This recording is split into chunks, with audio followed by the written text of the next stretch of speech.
Good morning, everyone. I'd just like to start by thanking Professor Keerawella, Dr. Subha, Mr. Ramesh, Dr. Malika, and Dr. Minna for setting the stage so powerfully. I'm going to be speaking specifically to a theme that is very close to my heart, which is gendering peace. And it is my hope that over the next 10 minutes, I present to you what I understand from the topic at the cusp of both practice and some amount of academic research. Now, as Professor Keerawella beautifully established for all of us to start from, peace is not the mere absence of violence. It's not about just the absence of war or the absence of active conflict as we know it to be. Peace tends to rest in our contemporary societies on a socio-political economic order that sustains itself by maintaining hegemony through force, coercion, systemic, structural, and cultural violence, a state that we now know as negative peace, a form of peace where peace is absent and conspicuous by its absence. Now, women and non-binary persons are often at the receiving end of this hegemony, which is maintained and held in place by the patriarchal trifecta, which is the family, the society, and the state. This very imbalance in itself makes it essential to gender peace. But what do I mean when I say we must think about gendering peace? Is it just about bringing more women into positions of leadership or into peacemaking and peace building processes? Or is there something more that we can conceptualize together? Our tendency has largely been to move towards adding women and stirring, or add women and stir, as they call it. Just increasing the number of women in the seats at the negotiation table, or a mediation process, or a post conflict transition process. In some ways, one may argue that this has been helpful. There's research that shows that treaties negotiated by women, peace processes negotiated by women, have the potential to last longer and be more sustainable than those that have been negotiated exclusively by men.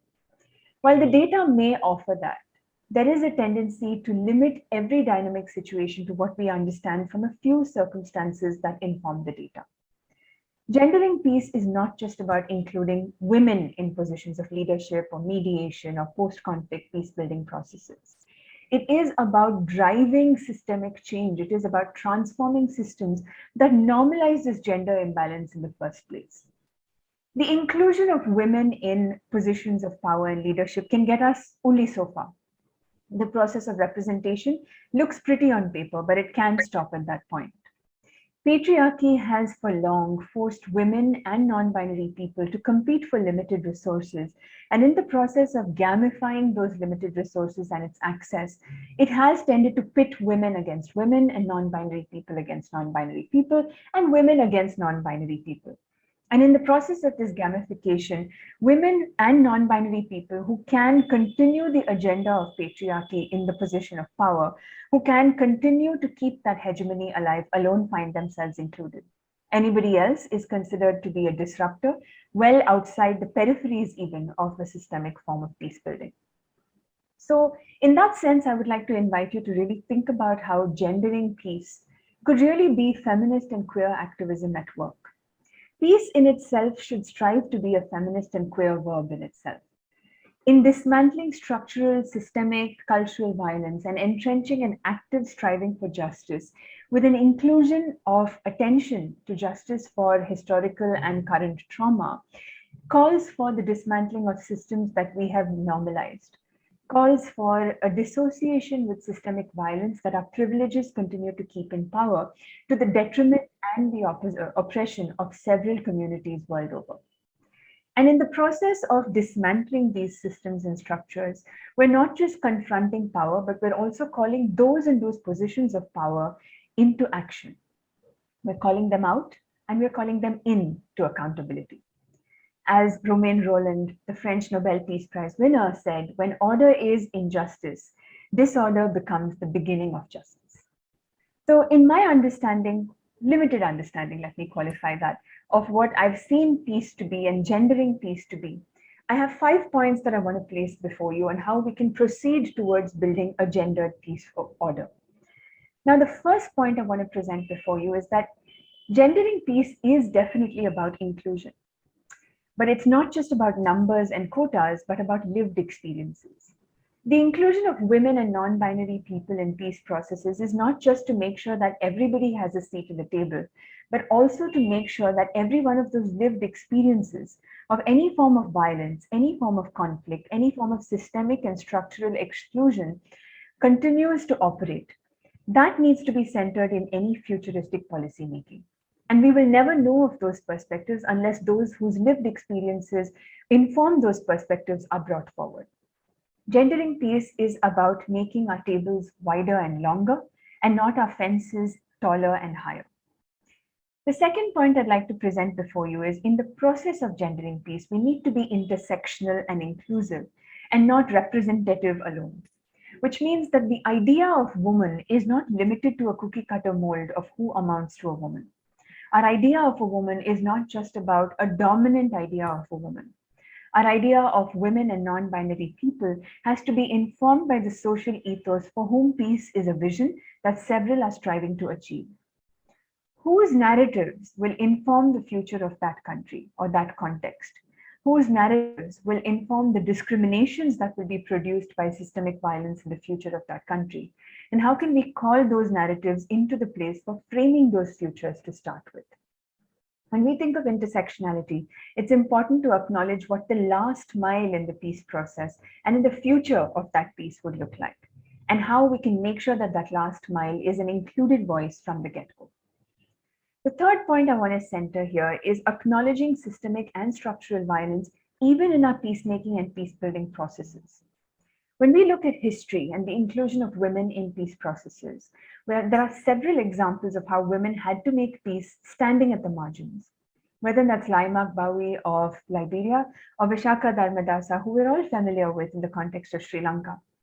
Official channels and official paths have often been closed to women, have often been closed to non-binary people, and the latter more than in the case of the former. Sometimes track 2 movements and channels are the only routes available, and sometimes not even that. Often causing for women to do the extra labor, the emotional labor of having to carve their own paths toward finding a way to make their voices heard. We need to understand that structural and systemic violence continue to inform our approaches toward peace building and peacemaking as well, and dismantling that is fundamental in order for us to achieve sustainable peace. And getting to that, gendering peace is vital. Conflict transformation is the fourth point I want to present here. It isn't necessary for us to just leave a conflict in place when we've said that, I apologize, let me backtrack a bit. It isn't enough if we ensure that we resolve a conflict and leave the conflict in place. We need to be able to transform that conflict, to be able to build out of the structures that we have destroyed in the process of resolution. And transformation alone can get us towards moving out of structural and systemic barriers, be that gender, religion, caste, race, or any other form of violence that constantly keeps us back. Feminist and queer peacemaking and peace building will enable us to understand the difference between resolution and transformation of a conflict and help us chart the path towards ensuring that any foundation for the future is built on sure and not shaky ground. Finally, centering gendered perspectives and understanding the impact of a peaceful outcome, be that in the process of peacemaking, peace building, conflict transformation, conflict resolution, or even transitional justice. Transitional justice processes are fundamental to ensuring that any peace that remains or is built stays in place. But without acknowledging the gendered harms of conflict, structural or systemic violence, or any form of peacemaking processes that we adopt, we won't be able to proceed towards the peace we want to achieve. Gendering peace, I go back to what I started with, is not just about add women and stir. It's not just about including women. It's not just about saying that you have checked the boxes under the Sustainable Development Goals for SDG 5 and 16 together. It is about an active striving to acknowledge every point in the process, every touch point in the process, where gender may serve as a barrier, as a means of oppression, and as a means of privileging some over several. Gendering peace processes is fundamental for our achievement of any form of sustainable peace, whether that is in the context of an active conflict that we're trying to draw to a close, or even in our societies where negative peace prevails as the norm. I want to end what I have to share with Dale Spender's beautiful words. And she says this: feminism has fought no wars. It has killed no opponents.